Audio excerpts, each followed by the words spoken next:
Oi, gente. Hoje eu não tô de preto. E como vocês sabem, as coisas fluem, né? Então tava aqui me arrumando para ir pro Conexão. Na realidade já tava pronta. E aí veio de compartilhar uma palavra que já faz um tempo que tá queimando no meu coração ela, sabe? E aí acabou que eu sentei que montei tudinho e a Bíblia. Ups.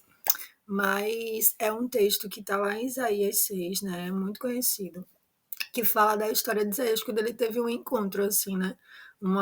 Como é que eu posso dizer, uma visitação, um arrebatamento, não sei, mas ele teve um encontro, isso eu sei, né? Ele viu o trono, ele viu, né, a figura ali, ele viu o anjo, ele viu a brasa, né? Então dá uma lidinha lá direitinho no texto.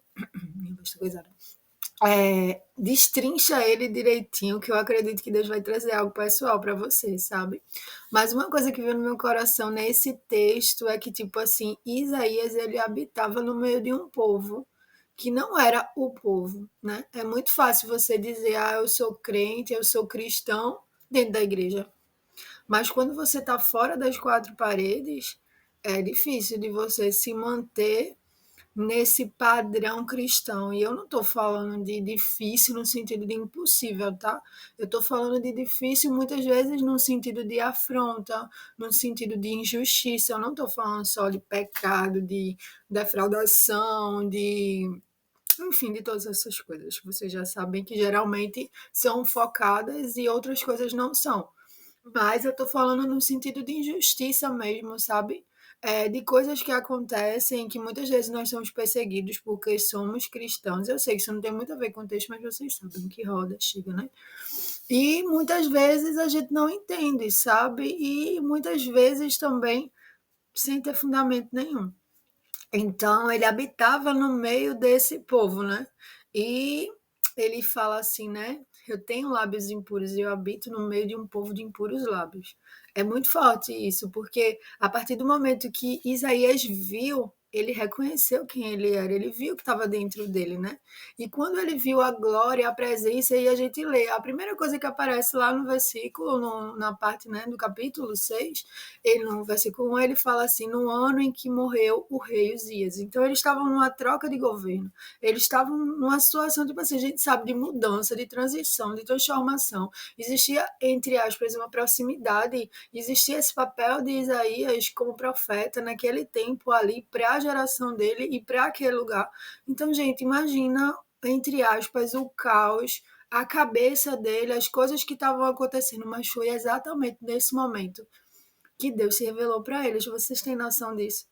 E aí é interessante, porque não foi só uma revelação, não só foi uma visão, é, como é que eu posso dizer, de longe, né? Ele interagiu, então ele diz que o anjo, ele trouxe essa brasa viva e ele tocou nos lábios. Onde foi que o anjo foi?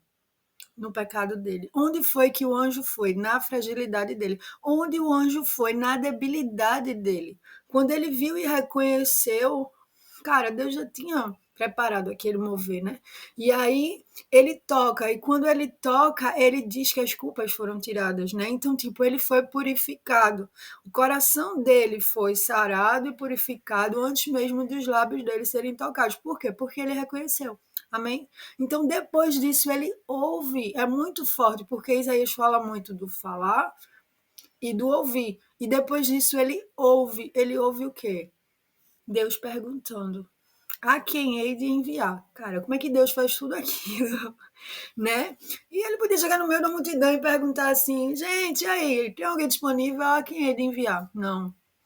Mas gera toda essa situação de encontro com Isaías. Ele mostra quem ele é, ele reconhece, e depois disso, porque é um processo também, Deus vai e pergunta para ele: a quem hei de enviar? Na hora ele diz: eis-me aqui, envia-me a mim. Por quê? Porque depois disso que ele viveu, dessa experiência, dessa intimidade, desse relacionamento com Deus, tipo, de um momento, né? É lógico que ele era um profeta, ele já conhecia, ele ouvia, Deus já tinha colocado ele ali com a missão, mas naquele momento, sabe? Algo do Senhor, da parte do Senhor, tocou e trouxe ele para esse lugar.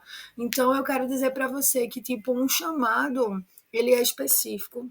ele tem um propósito e ele se transforma numa missão. Porque não adianta nada você ter um chamado se você não faz nada. Não adianta nada você ter um chamado se não tem um propósito naquilo. Você vai fazer para quê? Você vai perder de viver a sua vida para fazer algo que não tem propósito. Como também, se ele não se torna uma missão e é algo que você vive diariamente, que você queima para que aquilo aconteça, independente se você está no seu trabalho, independente se você está fazendo uma faculdade, independente de onde você está, do ministério que você está exercendo, na igreja que você faz parte, tem a ver com aquilo que Deus tem para a sua vida, amém? Então, o que eu tenho prazer para você hoje é isso, sabe? O chamado, ele é seu. Você não faz parte de uma igreja e se move de acordo com as atividades da igreja. Você não faz parte de um trabalho e se move de acordo com as coisas do trabalho. Você não faz parte de uma família e se move de acordo com as coisas da família. Você não faz parte de um ministério A, B ou C, ou uma instituição, sei lá, missionária, podem ter missionários aqui, amém? Que, gente, o chamado é seu, é na sua vida. Todas essas coisas, elas são, como é que eu posso dizer, suporte a algumas, amém? Familiar, a questão da igreja local, da base, do lugar onde você está, para você desenvolver o seu chamado. Você pode estar desenvolvendo o chamado da sua igreja e não o seu. Você pode estar desenvolvendo o chamado de uma missão, de uma base missionária, mas não o seu. Você pode estar desenvolvendo um chamado familiar, na sua casa, como filho, sendo um ótimo filho, trabalhando, sustentando, mas você pode não estar fazendo aquilo que Deus quer que você faça, certo? Não estou falando de testemunho, isso é necessário, mas eu estou falando de chamado individual e pessoal. Não estou falando que agora a gente vai meio que revoltos com as coisas da igreja, não é desse jeito. Não, é seu. E o que é que isso tudo proporciona para você? E te adequa, e te dá ferramentas, e te, sabe, enfim, te fortalece para que tu cumpra o teu chamado. Amém? Então saiba aproveitar tudo aquilo que Deus tem colocado ao seu redor. Amém? Saiba aproveitar, tipo, amigos, pessoas que Deus coloca em momentos específicos. Saiba aproveitar, porque tudo isso vem como cooperação para que o seu chamado se cumpra. Certo? Então, seja no projeto social, seja na faculdade, seja num trabalho, ore, busque direção de Deus. Porque se você entende que você tem um chamado, que Deus lhe chamou para algo, e isso não coopera, tem alguma coisa que não está encaixando, entendeu? Como a sua profissão não coopera com o chamado? Ah, é um tempo de Deus para eu estar aqui para poder dizer, não, tudo bem. Se você tem consciência disso, ótimo. Mas como alguém, eu não consigo entender que tem uma formação numa área tal, Deus chamou para desenvolver um chamado específico, missionário numa área tal, entende? Eu acredito que tudo que Deus coloca na nossa mão se torna uma ferramenta para cumprir o chamado dele, para fazer a diferença nessa terra. Amém? Seja um oi, seja um abraço, seja um serviço, seja um cozinhar, seja um varrer, seja o que for, gente. Seja uma conversa, seja ouvir. Amém? Que Deus abençoe vocês e assim como Isaías, eu oro para que você tenha um encontro com Deus. Para que de fato você entenda o chamado e que quando ele diga a quem eu hei de enviar, você não hesite, sabe por quê? Porque você conhece o Deus. Você conhece a voz dele, você sabe reconhecer a voz dele, você sabe que ele está falando com você. Amém? Que você não hesite, que você diga, eis-me aqui, e que faça aquilo que ele deseja que você faça. Amém? Que Deus te abençoe. Lê lá essa palavra direitinho, destrincha todos os versículos, todas as palavras, tudo aquilo que tem lá e deixa Deus ministrar o seu coração. Passa um tempo orando a palavra, passa um tempo colocando isso diante de Deus. Clama para que o fogo dele venha sobre você, para que ele purifique as áreas que precisam ser purificadas, para que você possa ser cada dia mais usado por ele. E outra coisa que aconteceu, né, se a gente for falar na história de Isaías, ele foi. E Deus já ainda disse assim para ele, que essa parte eu digo, poxa, Deus, depois disso tudo, só para finalizar, né?